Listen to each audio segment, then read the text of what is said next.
Well, hello everyone and welcome back to another Theme Park Obsession video. My name is Dylan and thank you so much for tuning back into the channel. Today I'm at Universal Studios Hollywood to give you a full rundown of Halloween Horror Nights 2021, my tips, my tricks on a successful evening here at the event. I'm going to go over the entire event, show you all the mazes, where they're located, and give you as much information as possible. And this is also the last construction update of the season because Halloween Horror Nights opens up September 9th, so it's pretty exciting.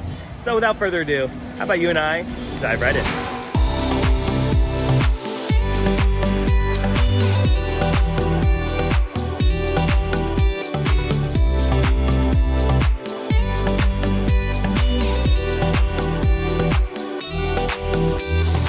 Before we head inside to go over the mazes that are inside the park, let's head over to the Curious George parking structure to take a look at those two mazes, which are Pandora's Box and Haunting of Hill House. We're going to start our journey here at the parking structure. I'm at the ET parking structure today, and that is the first thing on the agenda when you arrive to Horror Nights. Get here early. You're going to be parking either in ET, Curious George parking, or Jurassic parking. I don't think they're going to put you in the Frankenstein lot, but mostly going to be putting people here behind me at ET, or we're on this end, which is the Curious George parking structure, which will be at the furthest end of City Walk. When you arrive to Horror Nights, it should still be daylight like it is right now. If you arrive and the sun is setting, you've already gotten here too late. This is your last look at Pandora's Box and Haunting of Hill House before the event opens up. And this will be the last construction update and last look before the event opens, because we just have a few more days remaining. It's pretty amazing how fast time flies. I love doing these updates every single year. It's become a tradition. I can't wait to do it next year. It's one of those like bittersweet moments because I love the construction process. I love seeing these things get put up, but I'm also really excited for the event to start. So it's definitely a little bittersweet moment. As you can see, there's really not a lot to be finished. Everything seems to be done and wrapping up. The stanchions are out for the queue space that will eventually be set up. The lighting has been complete. All the audio, the speakers have been set up on the outside, and they've even put up a perimeter fence around each of the mazes, because the center section will be where the queue lines are. And I'm sure they'll put a few concessions. They'll have some restrooms and a couple places to sit. But yeah, these mazes are closest to Curious George, and we're not sure if they will have early entry. But again, arriving early to the event is key because you'll be able to find out that information once you get here. You'll know what mazes will open up first. And there is a possibility that these two might open first. But again, it just depends on what Universal wants to do. But two mazes are located closest to the Curious George parking structure, and the rest are on the inside of the park. This is like the outer skirts of the normal boundaries. Pretty soon this entire space is going to be filled up with people. It's going to be kind of neat to see how many people are going to be in this area once the event opens up. Now upon arriving, a good thing to do is grab something to eat at City Walk, since you'll be here early, instead of having to grab something to eat inside the park, because trust me, you're not going to have time to get something to eat inside the park. The main focus when you're inside is to go through the mazes first and foremost. Usually getting something to eat is pretty difficult, so eat here at City Walk to save a few bucks, probably if you go up to one of the fast food locations. But yeah, when you're here early, why not? And since we're at City Walk, here's the dreaded fountain. Michael has been wanting me to run through this fountain for the longest time. And you're saying I should do it? You should just do it for the video. So how should I do this? Should I just go straight through it towards Abercrombie and Fitch, or should I like catty corner it? No, catty cornering is cheating. Okay, so you just gotta go straight through. Yeah. And can I like power walk? Can I run? Yeah, you can power walk. I mean, I don't think you should run. You might slip, but okay, so I should just power walk it. Okay. Oh my goodness, I'm nervous. Do it.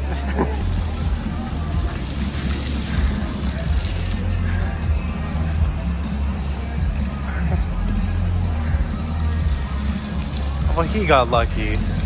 Once you're done grabbing a nice bite to eat, you can head towards the front of the park, get through security, because that might be pretty crowded as well. Now, if they are offering early entry this year, early entry usually starts anywhere from 5 to 6 p.m. and the event officially opens up at 7 p.m. So keep those time frames in mind if you are traveling, say from Orange County or San Diego, or even from up north. If you want to get here early, get here early. It's always better to get here early.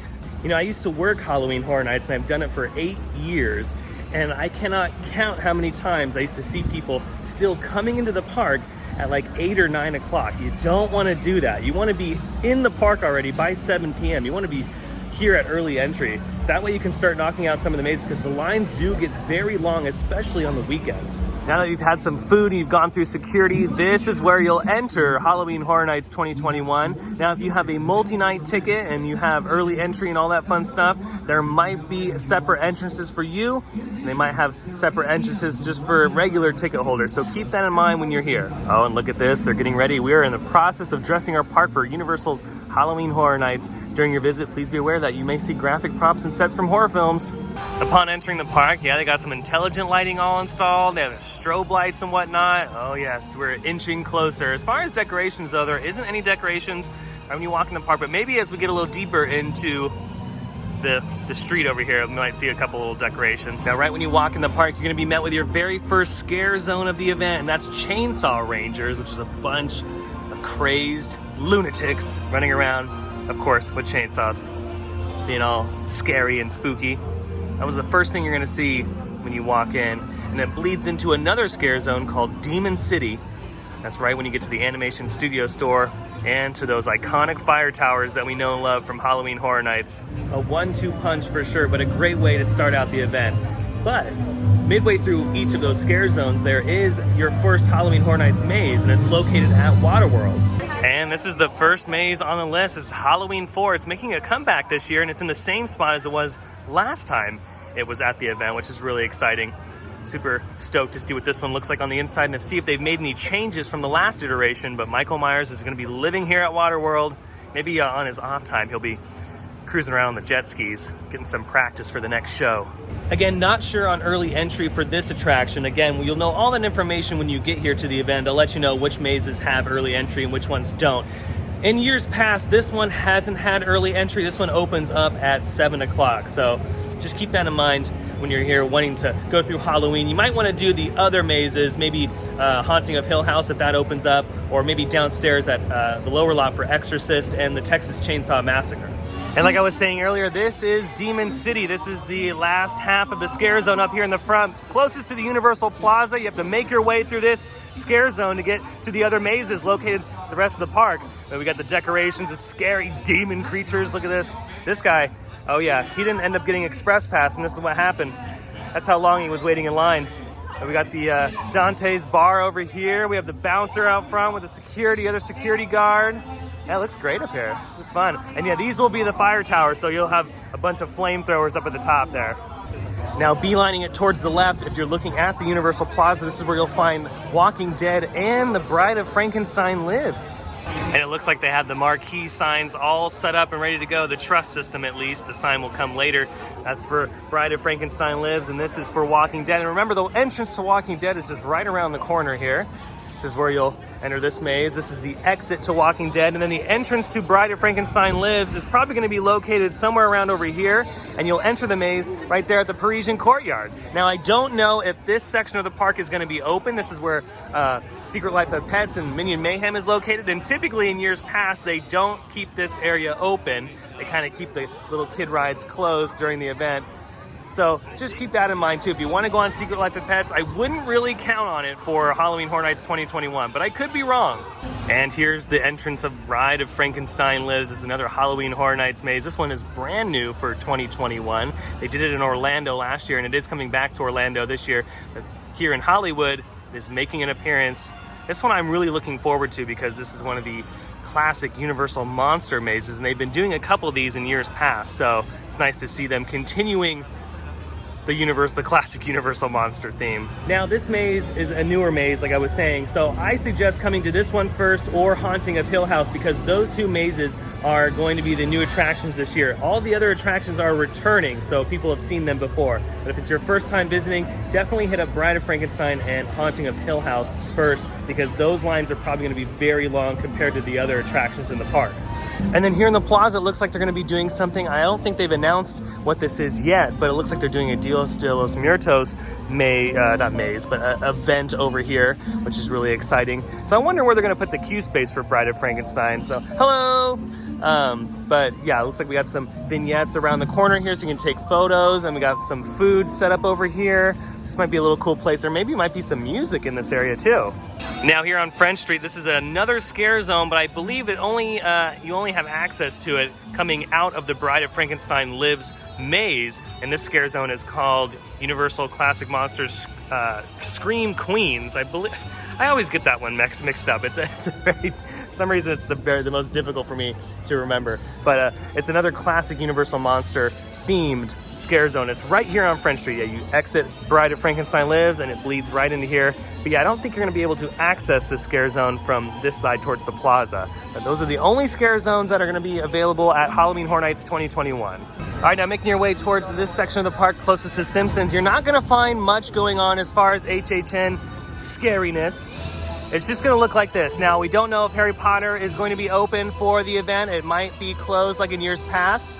But there is a show over here, and that's the Jabberwockeez. And yeah, this will be where you find Jabberwockeez this year. Just like in years past, this one's gonna be located in the special effects show, which is right across from the Simpsons area of the park. If you wanna see Jabberwockeez, they will have a few times throughout the evening. So if you wanna see the show, see the show later on in the day. That's my best bet. And the only reason I suggest seeing the show later on in the evening is because you should prioritize the mazes first, because the lines for the attractions get very, very long. So definitely see Jabberwockeez later on in the evening. Their last show is a good time to see this, because then not too many people are up here. It's very, it's quiet because a lot of people are still downstairs or in other sections of the park. So definitely see the last show or second to last show for Jabberwockeez. Now making your way through Simpsons towards the studio tour, this is where you're gonna find the entrance for the Terror Tram this year, because yes, it is making a comeback, and this year the theme is The Purge.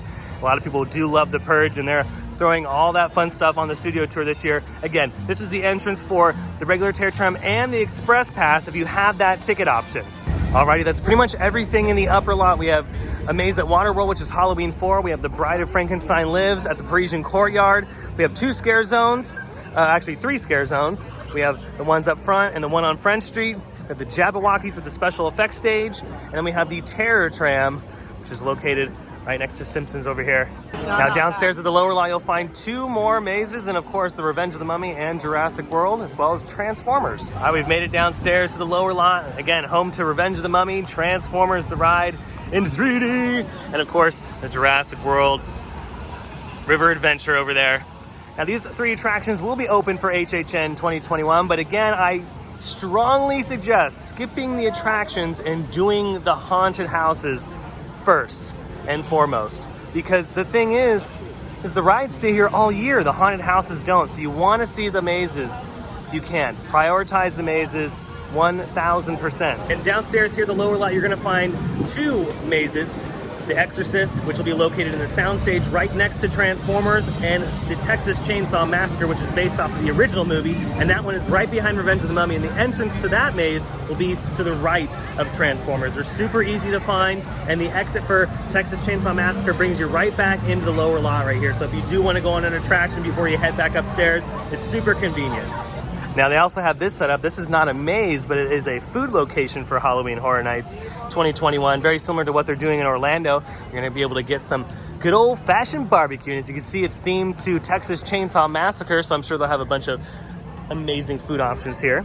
Starbucks and Studio Scoop should be open down here for your coffee and ice cream pleasure.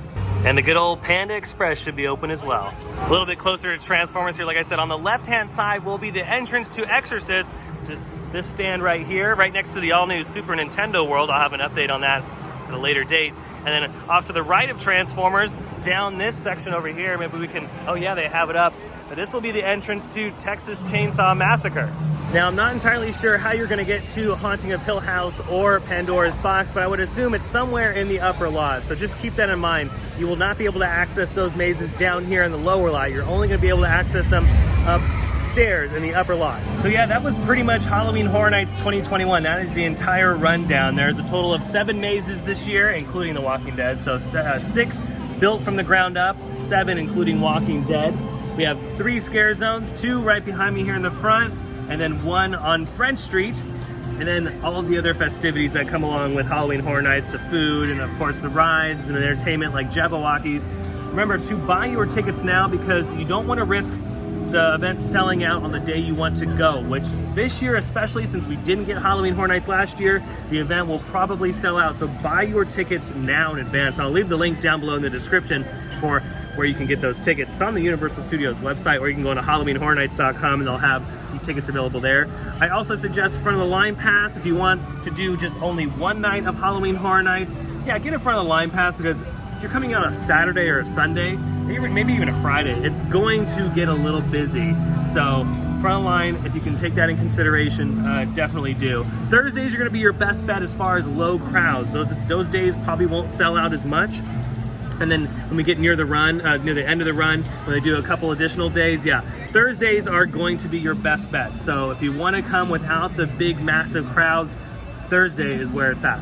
They also have multi-night tickets, so take those in consideration as well. If you plan on going more than once, those actually end up saving you money if you go a few times, because the event tickets start, I believe, at $60 or $70, and they go to over $100. So it can get pretty pricey, especially when we get near the end of the run. At the beginning of the run, it's the cheapest. When you get closer to Halloween, it gets more expensive. But that is going to do it for today's video. I hope it helped you out if you are considering going to Halloween Horror Nights this year. If you're going to Halloween Horror Nights Orlando, different rules apply, and there's a bunch of people that do great, amazing videos on recaps for HHN Orlando before the event opens. And as well, you can buy tickets online at HHNOrlando.com. and all your goodies there as well. But yeah, I hope you guys enjoyed this video from Hollywood. If you did, go ahead and smash the thumbs up button. And if you're new to the channel and you love these videos and more, hit that subscribe button and notification bell so stay up to date on every time I post new videos. I'm in theme parks all the time. If you want to stay up to date on what's going on, this is definitely the channel to be subscribed to. But I had a great time. I cannot wait for Halloween Horror Nights 2021. It's happening this year, for sure, 100%. And I am so stoked. I'm ready. I got my frequent fear pass, so I'll be here almost every night. So if you're here coming to the event, come and find me and say hello. I'd love to sit and chat for a while, and we can talk about Halloween, because I can talk about Halloween for hours. Other than that, though, I hope you have a beautiful day, morning, evening, whatever it is. And I'll see you next time in the parks. Bye.